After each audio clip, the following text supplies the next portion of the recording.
Hello.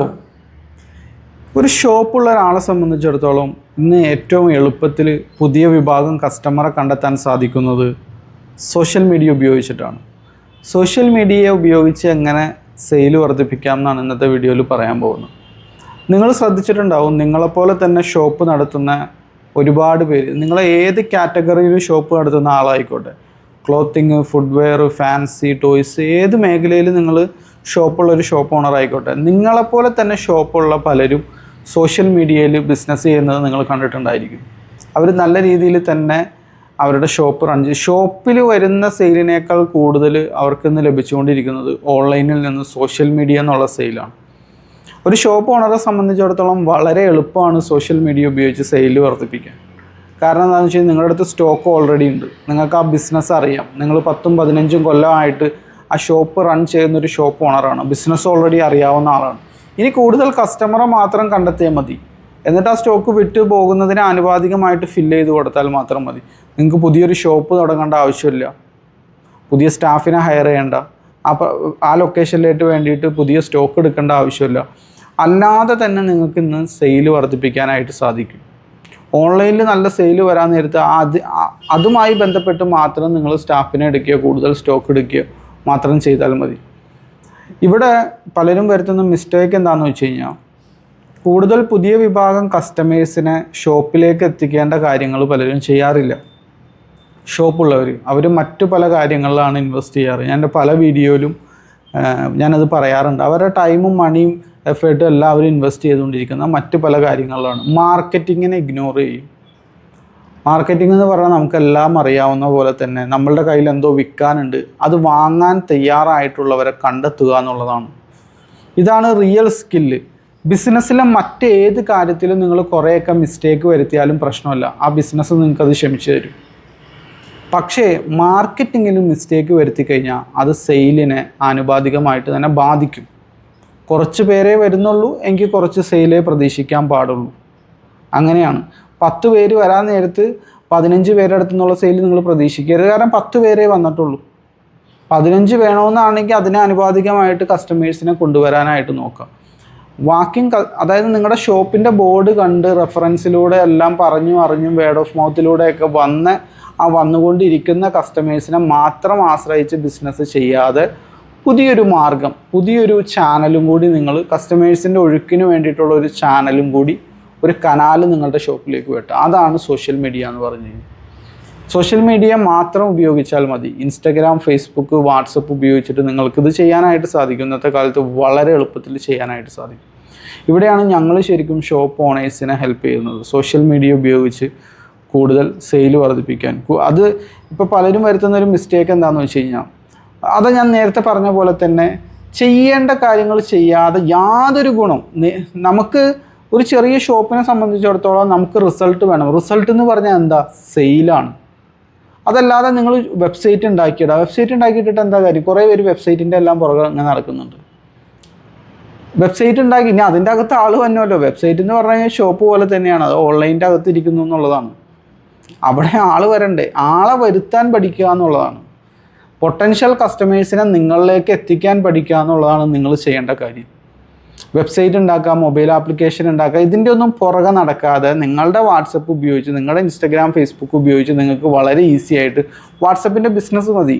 വെബ്സൈറ്റിൻ്റെ ആവശ്യം തന്നെ ഇല്ല ഇന്നത്തെ കാലത്ത്. നിങ്ങൾ നല്ല രീതിയിലൊക്കെ സെയിൽ വരാൻ നേരത്ത്, നിങ്ങളെക്കൊണ്ട് ഹാൻഡിൽ ചെയ്യാൻ പറ്റാത്ത അത്രയും സെയിലൊക്കെ വരാൻ നേരത്ത് മാത്രം അതിനെപ്പറ്റിയൊക്കെ ചിന്തിച്ചാൽ മതി. നിങ്ങൾക്ക് ഹാൻഡിൽ ചെയ്യാൻ പറ്റാത്ത അത്രയും സെയിൽ ഈ വീഡിയോ കാണുന്ന ആർക്കും സോഷ്യൽ മീഡിയ എന്ന് വന്നിട്ടുണ്ടെന്ന് എനിക്ക് തോന്നുന്നില്ല. അങ്ങനെയാണെങ്കിൽ അങ്ങനെയുള്ളൊരു വീഡിയോ കാണേണ്ടതില്ല. ജസ്റ്റ് ഇറങ്ങിയിട്ടുള്ളവരോ അല്ലെങ്കിൽ ഇറങ്ങാൻ വേണ്ടി ആഗ്രഹിച്ച് നിൽക്കുന്നവരോ ആയിരിക്കും. എത്രയും പെട്ടെന്ന് ഇറങ്ങാമെന്നുള്ളതാണ്. പിന്നെ ഒരു വിഭാഗം ഷോപ്പ് ഓണേഴ്സ് വരുത്തുന്ന ഒരു മിസ്റ്റേക്ക് എന്താണെന്ന് വെച്ച് കഴിഞ്ഞാൽ, അവർ കാര്യങ്ങൾ ഇങ്ങനെ ഡിലേ ആക്കിക്കൊണ്ടിരിക്കുകയാണ്, ആക്ഷൻ എടുക്കുന്നില്ല. ആക്ഷൻ എടുക്കുന്നതിനെ പറ്റി ചിന്തിച്ചിട്ട് കാര്യമില്ല, അതങ്ങ് എടുക്കുക എന്നുള്ളതാണ് നിങ്ങൾ ചെയ്യേണ്ടത്. ഞാൻ ഇന്നത് ചെയ്യും എന്നിട്ട് അതിനെപ്പറ്റി ഇങ്ങനെ ചിന്തിച്ചുകൊണ്ടിരിക്കുക, പക്ഷേ ആ സാധനം ഇട്ട് ചെയ്യില്ല. ഇത് വളരെ അബദ്ധം പിടിച്ചിട്ടുള്ള കാര്യമാണ്. കാരണം സമയം എന്ന് പറഞ്ഞാൽ നമ്മളുടെ ആ റിസോഴ്സ് വൺസ് നഷ്ടമായി കഴിഞ്ഞാൽ തിരിച്ചു കിട്ടാത്തൊരു സംഗതിയാണ്. മറ്റ് റിസോഴ്സുകൾ പോലെയുള്ള സമയത്തിൻ്റെ ഒരു പ്രശ്നം എന്താണെന്ന് വെച്ച് കഴിഞ്ഞാൽ, വൺസ് നഷ്ടമായി കഴിഞ്ഞ് കഴിഞ്ഞാൽ അത് തിരിച്ചു കിട്ടില്ല. അപ്പോൾ എത്രയും വേഗത്തിൽ തന്നെ ആക്ഷൻ എടുക്കുക. ഞാൻ സാധാരണ പറയാം 2 ആഴ്ചക്കുള്ളിൽ 3 ആഴ്ചക്കുള്ളിലൊക്കെ വർക്കൗട്ട് ആവോ ഇല്ലെന്നുള്ള പരീക്ഷണം നമുക്ക് നടത്താനായിട്ട് പറ്റും. നല്ല രീതിയിൽ പരീക്ഷണങ്ങൾ നടത്തുമ്പോൾ കംപ്ലീറ്റ് നമ്മുടെ കയ്യിൽ നിന്ന് പോകുന്ന പരീക്ഷണങ്ങളല്ല നമ്മൾ നടത്തുന്നത്. ചെറിയ ചെറിയ എമൗണ്ട് ഇൻവെസ്റ്റ് ചെയ്ത് ചെറിയ എഫേർട്ട് ഇൻവെസ്റ്റ് ചെയ്തിട്ട് അല്ലെങ്കിൽ നമ്മളുടേതായിട്ടുള്ള ചെറിയ അധ്വാനം ഇൻവെസ്റ്റ് ചെയ്തിട്ട് നിങ്ങൾ പരീക്ഷണങ്ങൾ കണ്ടിന്യൂസ് ആയിട്ട് നിങ്ങൾ നടത്തുക. പരീക്ഷണം എന്ന് പറഞ്ഞാൽ അറിയാലോ, എൻ്റെ റിസൾട്ട് എന്താണെന്ന് നമുക്ക് ഉറപ്പില്ല. സോഷ്യൽ മീഡിയ എന്നവരെ പരീക്ഷിക്കുക. നിങ്ങളൊന്ന് പരീക്ഷിച്ച് നോക്കാം, എങ്ങനെയാണ് ഇതെനിക്ക് വർക്കൗട്ട് ആവോ. അത് പരീക്ഷിച്ചത് കൊണ്ട് നിങ്ങളുടെ ബിസിനസ് പൊളിഞ്ഞു പോകുമൊന്നുമില്ല. ചെറിയ നിസ്സാര എമൗണ്ട് എല്ലാം സ്പെൻഡ് ചെയ്തിട്ട് നമുക്ക് ഇന്നത്തെ കാലത്ത് ആഡ്സ് റൺ ചെയ്യാനായിട്ട് പറ്റും, ഫ്രീ മാർക്കറ്റിംഗ് ചെയ്യാനായിട്ട് പറ്റും. വളരെ എളുപ്പത്തിൽ നമുക്ക് ഇതെല്ലാം ഇന്നത്തെ കാലത്ത് ചെയ്യാനായിട്ട് പറ്റും. ഞങ്ങളത് പഠിപ്പിച്ചു കൊടുക്കുന്നുണ്ട്, അതെങ്ങനെയാണ് കൃത്യമായിട്ട് ചെയ്യുന്നതെന്ന്. ഇത് നിങ്ങൾക്ക് ഓൾറെഡി അറിയാവുന്ന ആളാണെങ്കിൽ സ്വന്തമായിട്ട് ചെയ്തു നോക്കാം. പെട്ടെന്ന് കാര്യങ്ങൾ ചെയ്യുന്നവർക്കാണ് പെട്ടെന്ന് റിസൾട്ട് കിട്ടുക. പരീക്ഷണങ്ങളെന്ന് പറഞ്ഞു കഴിഞ്ഞാൽ എൻ്റെ റിസൾട്ട് എന്താണെന്ന് നമുക്ക് അറിയാൻ പറ്റില്ല. അറിയാവുന്നതാണെങ്കിൽ പിന്നെ അതിനെ പരീക്ഷണം എന്ന് പറയൂലല്ലോ. നമുക്ക് ഓൾറെഡി അറിയാവുന്നൊരു കാര്യം ചെയ്യുന്നതാണത്. പരീക്ഷണങ്ങൾ നടത്താം. പരീക്ഷണങ്ങൾ നടത്തുമ്പോൾ ഗുണം എന്താണെന്ന് വെച്ച് കഴിഞ്ഞാൽ ഏതെങ്കിലും ഒന്നിലൊക്കെ നിങ്ങൾ ക്ലിക്കാവും. എല്ലാം അങ്ങനെ ഫെയിലിയർ ആവില്ല. ഏതെങ്കിലും ഒന്നിൽ ക്ലിക്കാവാൻ നേരത്ത് ഇപ്പോൾ ഒരു 10 എണ്ണം പരീക്ഷിച്ചു, 8 എണ്ണം ഫെയിലായി, 2 എണ്ണം സക്സസ് ആയി. ഈ 2 എണ്ണം മതി ആ നഷ്ടമായ 8 എണ്ണത്തിൽ നിങ്ങൾ മുടക്കിയ ടൈമും അതുപോലെ തന്നെ നിങ്ങൾ മുടക്കിയ പണം തിരിച്ചു പിടിക്കാനായിട്ട്. പണം എന്ന് പറയുമ്പോൾ വലിയൊരു തുകയൊന്നും നിങ്ങളുടെ മനസ്സിലേക്ക് വരരുത്. നിസ്സാര എമൗണ്ടിനല്ല നമുക്കൊന്നത് ചെയ്യാൻ. പക്ഷെ പരീക്ഷണങ്ങൾ നടത്താനുള്ളൊരു മനസ്സ് നിങ്ങളുടെ അടുത്ത് വേണം. ഇല്ലെങ്കിലുള്ള പ്രശ്നം എന്താണെന്ന് ഞാൻ പറഞ്ഞുതരാം.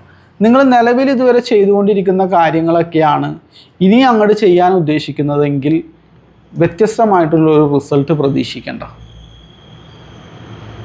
വലിയ ഫിലോസഫേഴ്സ് എല്ലാം പറയാറുണ്ട്, നിങ്ങളുടെ വരാനിരിക്കുന്ന 5 കൊല്ലം പ്രെഡിക്റ്റ് ചെയ്യാൻ ഏറെക്കുറെ എളുപ്പമാണ്. അതിൻ്റെ കാരണം എന്താണെന്ന് വെച്ച് കഴിഞ്ഞാൽ കഴിഞ്ഞു പോയ 5 കൊല്ലം നിങ്ങൾ എന്താണോ ചെയ്തത് അത് തന്നെയാണ് ഇനിയും ചെയ്യാൻ പോണെങ്കിൽ ഈ കഴിഞ്ഞു പോയ 5 കൊല്ലം പോലെയൊക്കെ തന്നെയായിരിക്കും വരാനിരിക്കുന്ന 5 കൊല്ലം. അപ്പോൾ എത്രയും വേഗത്തിൽ കാര്യങ്ങൾ ഡിഫറൻ്റ് ആയിട്ട് ചെയ്യുക എന്നുള്ളതാണ് നിങ്ങൾ ചെയ്യേണ്ടത്. കാലം മാറി, ഇന്നെല്ലാം ഓൺലൈനിലാണ്. ഇന്നൊരു വലിയ വിഭാഗം കസ്റ്റമേഴ്സ് പല ഷോപ്പുകളിലേക്കും ചെല്ലുന്നത് തന്നെ സോഷ്യൽ മീഡിയ കണ്ടുകൊണ്ടാണ്. അല്ലാതെ ഷോപ്പിൻ്റെ ബോർഡോ ഇതൊന്നും കണ്ടിട്ടൊന്നുമല്ല. വേർഡ് ഓഫ് മൗത്തും റെഫറൻസും ഒന്നുമല്ല. ഈവൻ വേർഡ് ഓഫ് മൗത്ത് വരെ നടക്കുന്നത് തന്നെ സോഷ്യൽ മീഡിയയുടെ അകത്താണ്. അങ്ങനെയാണ് വാദമെങ്കിൽ. പക്ഷേ പലരും ഇന്ന് സോഷ്യൽ മീഡിയയിലേക്ക് ഇറങ്ങിയില്ല. ഇതുകൊണ്ടുള്ള പ്രശ്നം എന്താണെന്ന് ഞാൻ പറഞ്ഞുതരാം. നിങ്ങളുടെ ഷോപ്പിൻ്റെ അടുത്തുള്ള കസ്റ്റമേഴ്സ് പോലും, നിങ്ങൾക്ക് വരേണ്ടിയിരുന്ന കസ്റ്റമേഴ്സ് പോലും വേറൊരു ഷോപ്പിലേക്ക് പോകും. അതേതാണ് ആ ഷോപ്പ്? സോഷ്യൽ മീഡിയ ഉപയോഗപ്പെടുത്തുന്ന ഷോപ്പ്. നിങ്ങളൊരു ഫുഡ്വെയർ ഷോപ്പാണ്, നിങ്ങൾ സോഷ്യൽ മീഡിയ ഉപയോഗിക്കുന്നില്ല. അവരൊരു ഫുഡ്വെയർ ഷോപ്പാണ്, അവർ ഉപയോഗിക്കുന്നുണ്ട്. അങ്ങനെയാണെങ്കിൽ അവരുടെ അടുത്തേക്കാണ് പോകുള്ളൂ. അതൊരു ചെറിയ ഷോപ്പാണെങ്കിലും. ഒരുപാട് ഉദാഹരണങ്ങളുണ്ട് അതിൽ.